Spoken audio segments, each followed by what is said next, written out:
Semoga yang lagi sakit semoga cepat bergabung sama kita. Yang pura-pura sakit itu, Kalau pura-pura sakit, semoga diberikan keberkahan biar gabung lagi. Amin. Oke. Hari ini kita belajar tentang bab 3 di mana meneladani nilai cerita lintas zaman. Minggu kemarin kita udah membahas tentang pengertian, ciri, sama tujuan. Siapa yang ingat pengertian tentang hikayat? Silahkan.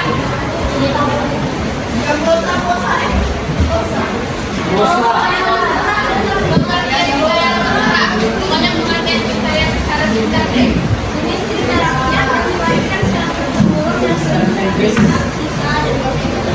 Oke, ada lagi nggak nama lain? Salah satu simpelnya adalah hikayat. Simpelnya itu apa? Bisa kehidupan sehari-hari. Hikayat adalah ayo, nggak ada? Cerita fantasi yang menyampaikan pesan dan makna. Oke, jadi hikayat itu sebagai nasihat dalam bentuk prosa atau dalam bentuk cerita ya. Setuju nggak pengertiannya itu? Setuju. Oke. Hari ini kita akan melanjutkan pembelajaran kita tentang langkah-langkah menyimak hak kita. Nih, pusatkan perhatian pada teks hikayat yang dibacakan oleh teman Anda. Oke, nanti kita akan membaca sebuah teks hikayat ya. Kemudian dalam menyimak hak kita itu kalian harus bisa menyimak ada dapat menggunakan tabel adik Simba untuk mengidentifikasi hal-hal penting dalam cerita. Apa sih adik Simba itu?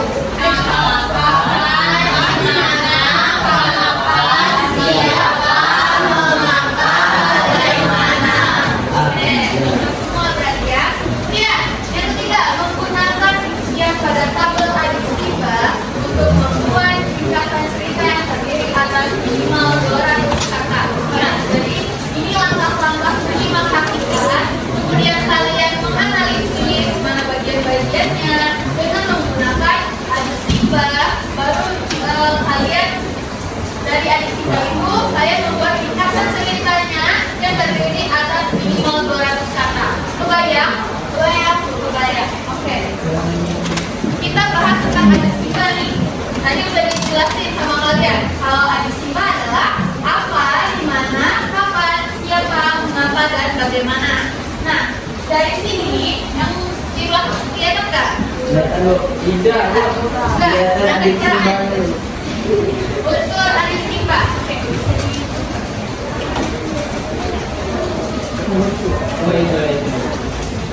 Tabel identifikasi hal penting atau dalam adik Simba.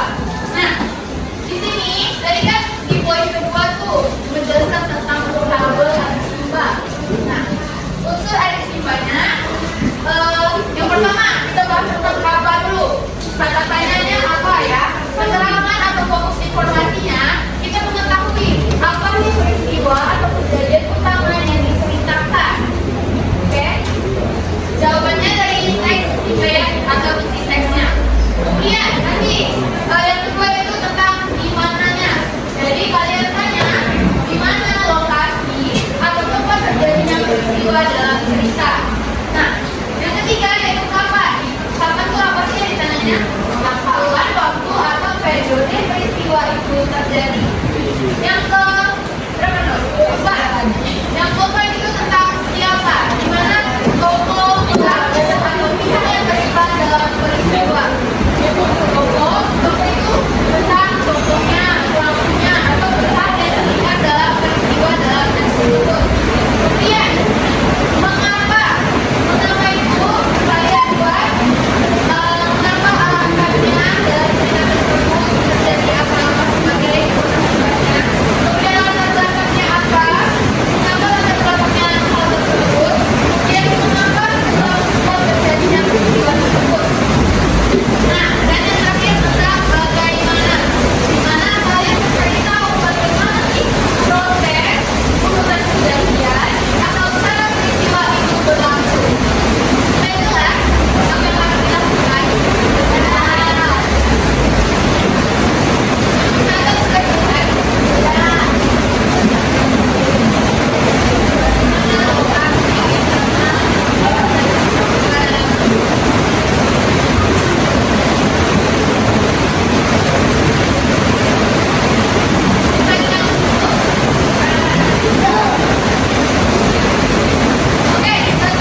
Kelompok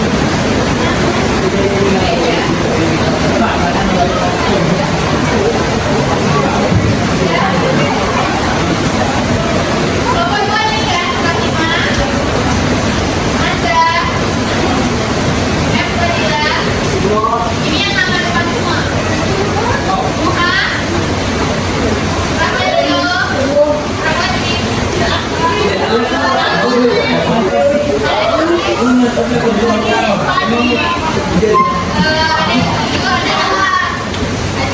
Itu kelompok berapa, Bu? Jalurnya tadi. Ini berapa?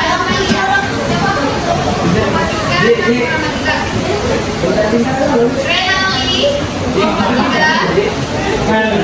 Bintang, nomor 2, Muda, Anita,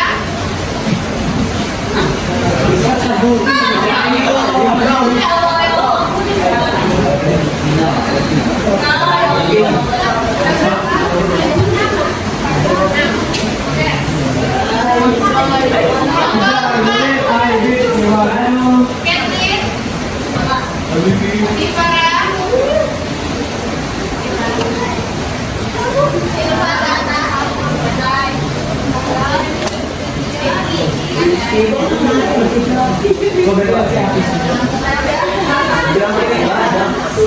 kelompok 5 lagi ya.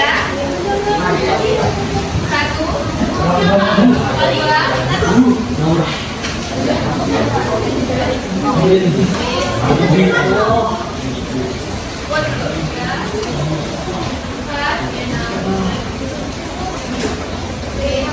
Oke, kelompok 6 lagi ya. Kelompok lagi.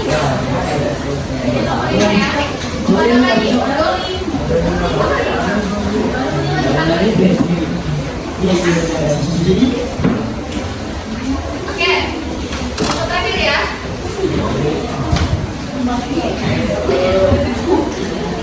Atika, Nadia, Tri, Ulang lagi, ulang lagi. Marita,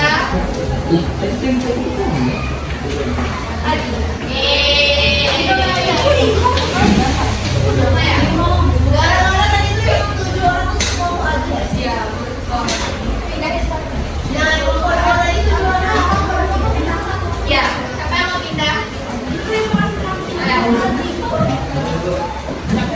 Haji mana Haji?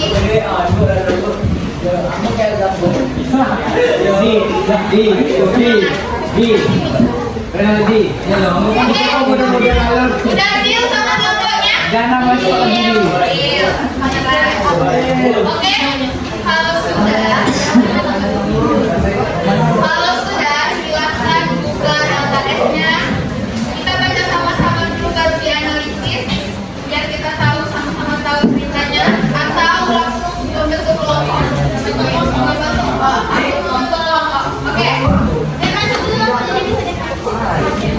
Mau bareng-bareng sama Roga? Boleh bareng-bareng. Siap? Siap. Apa mau duluan? Ganti Bu. Oke, itu sampai tidak kekurangan itu ya.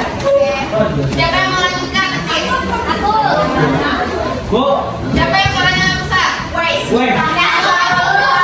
Berani. Ulangan kedua, ulangan ketiga. Tapi yang lainnya nyimak ya. 4, 5. 5. Yes. Kita bagi lagi berapa paragraf? 1, 2, 3, 4, 5.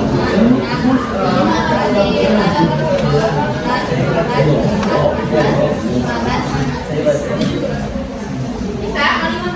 Bisa nggak dari tadi? Bacanya? Sebesar ya tapi bacanya.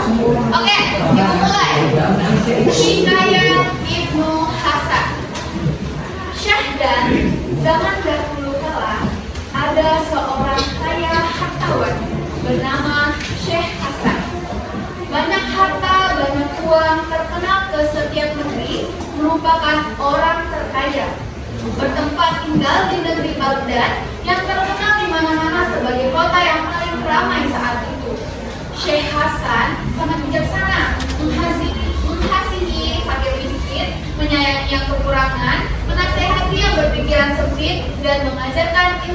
baik, walaupun harus mengeluarkan biaya berupa pakaian atau uang. Oleh karena itu, banyak pengikutnya. Nah, Syekh Hasan memiliki seorang anak laki-laki yang sangat tampan, pendiam, dan baik budi, berusia sekitar 7 tahun. Ibnu Hasan namanya. Nah, Ibnu Hasan sedang lucu-lucunya. Semua orang senang melihatnya, apalagi orang tuanya. Namun demikian, anak itu tidak sombong, perilakunya kalem maupun hidupnya dimanjakan, tidak kekurangan. Silahkan dilanjutkan.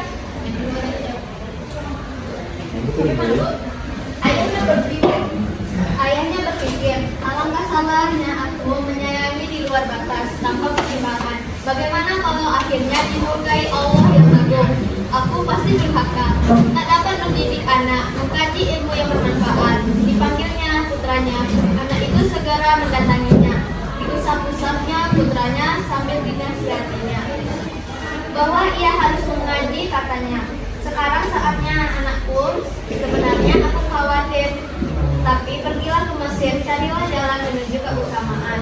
Ibnu Hasan menjawab, ayah jangan ragu-ragu, semua kehendakan orang tua akan hambanya turutin, tidak akan bergolak. Siang malam hanya perintah ayah ibu yang hamba nantikan.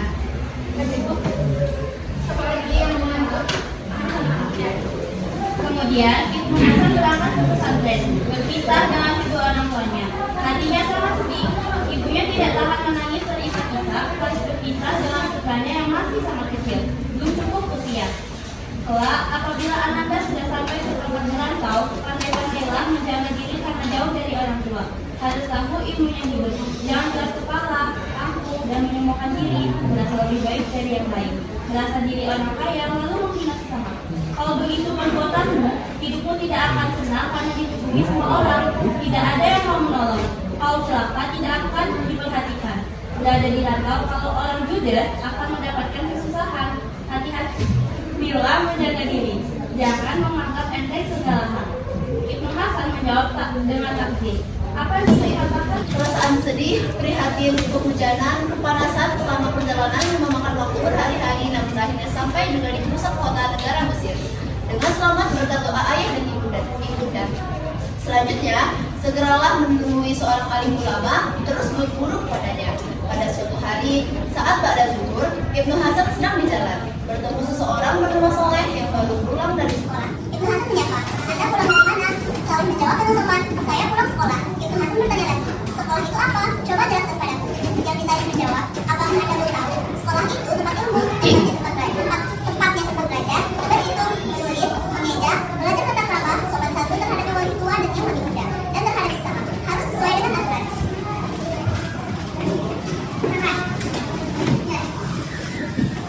Begitu Ibnu Hasan mendengar penjelasan tersebut, betapa girang hatinya.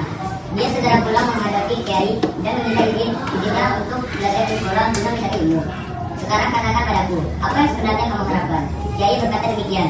Tujuan untuk mengujinya, menguji muridnya. Apakah betul-betul ingin mencari ilmu atau hanya alasan supaya dapat ujian? Ibnu Hasan menunduk, menjawab kata-kata. Apa yang dijelaskan mengapa hamba tersusah payah dan bangun Allah mencari ilmu?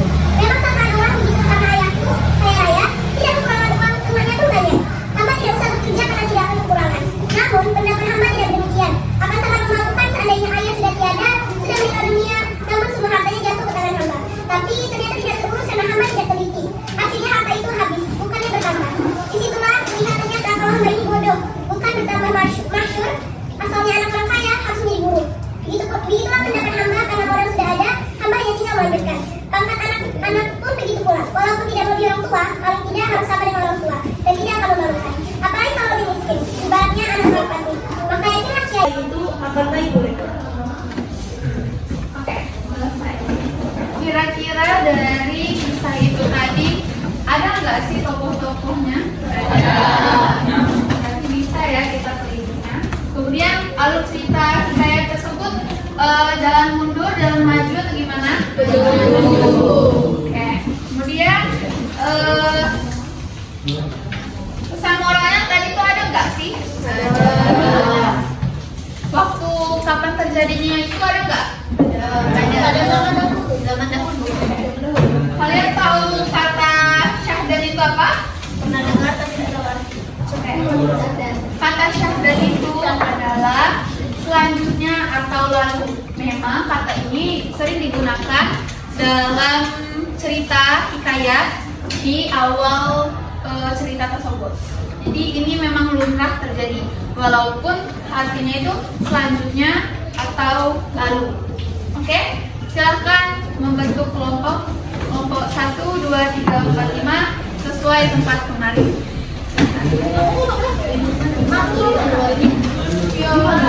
Oke, silahkan. Oke, kami sebutkan pula. Kelompok 1 Najwa, Sofira, Wanita, Faiz, Chelsea, Mutiara, Keisha. Kelompok 2 Aiman, Nanda, Fadil, Ruha, Rafelio, Kadensi. Kelompok 3 Renaldi, Bintang, Fani, Cahyo, Vivi, Zaki. Kelompok 4 Catherine, Zifara, Silva, Zakia, Rizkinanda, Samazam. Kelompok 5 Viola, Naura, Hafiz, Fiona, Deisha, Kehabibin. Kelompok 6 Atika, Azakia, Mulan, Kalita, Adila, Aziz. Yuk.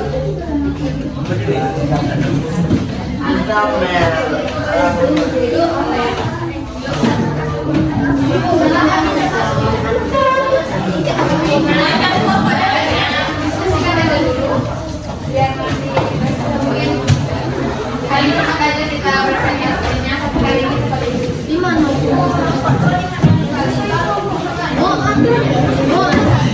Di satu di sini, 2 di sini, 3 di sini.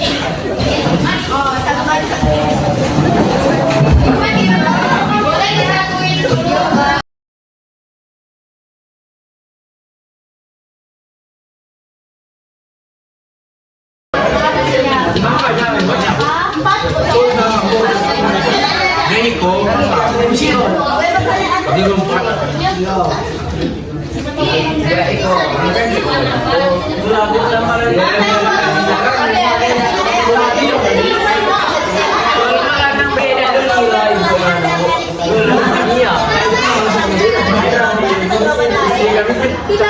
Kalian tuh menganalisisnya, dengerin ya. Kalian itu menganalisisnya berdasarkan apa, siapa, kenapa, bagaimana.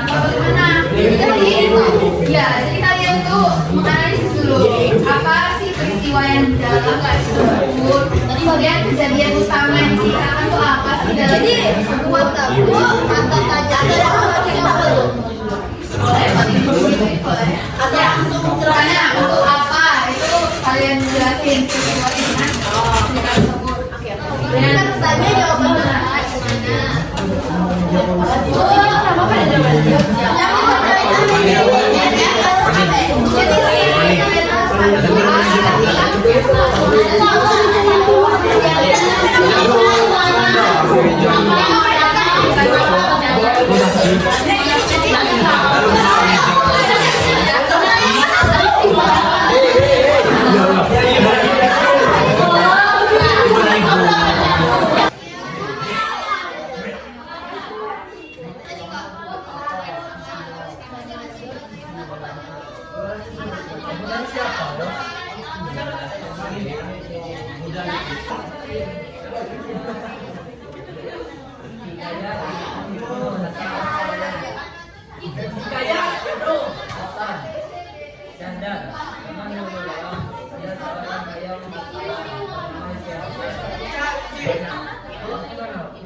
Ini gimana? Di mana Syekh Hasan tinggal? Di mana Syekh Hasan tinggal di negara kecil kamu? Kita tanya dulu nggak sih? Oh, mana Syekh Hasan tinggal? Di negeri Baghdad dan di mana Hasan tinggal? Siapa itu? Mana sih? Oh ini ya. Siapa tuh apa aja tuh di situ? Siapa tuh tokoh, pelaku, dan pihak yang terlibat dalam peristiwa? Berarti jawabnya tuh Ibnu Hasan dulu kan? Ibnu Hasan di negeri Baghdad. Siti dua aja nggak sih? Oh, coba apa, Bu? Nah, Hasan tinggal di ya biar nggak ambigu. Terus Syekh Hasan adalah seorang bla bla bla. Seorang hartawan yang banyak uang, terkenal di bidang medis, dan Ibnu Hasan adalah seorang anak laki-laki. Oke, boleh. Tapi tetap dengan adik Simba kan itu tuh urutan apa ya? Ya, jadi kelas 1, 2, 3, nomor 4. Oke. Makasih, Bu.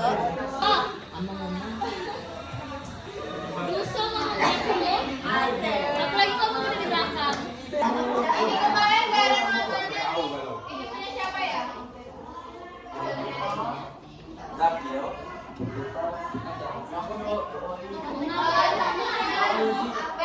polisi.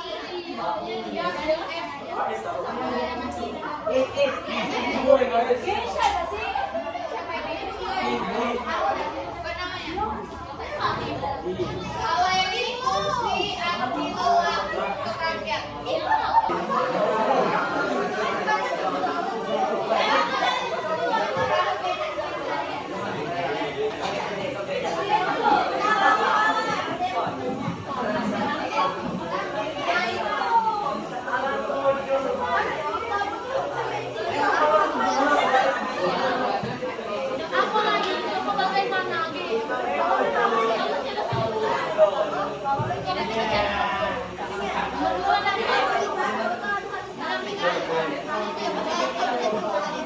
Bagaimana rekannya udah? Wadah, ada betul ya. Ya belum ya.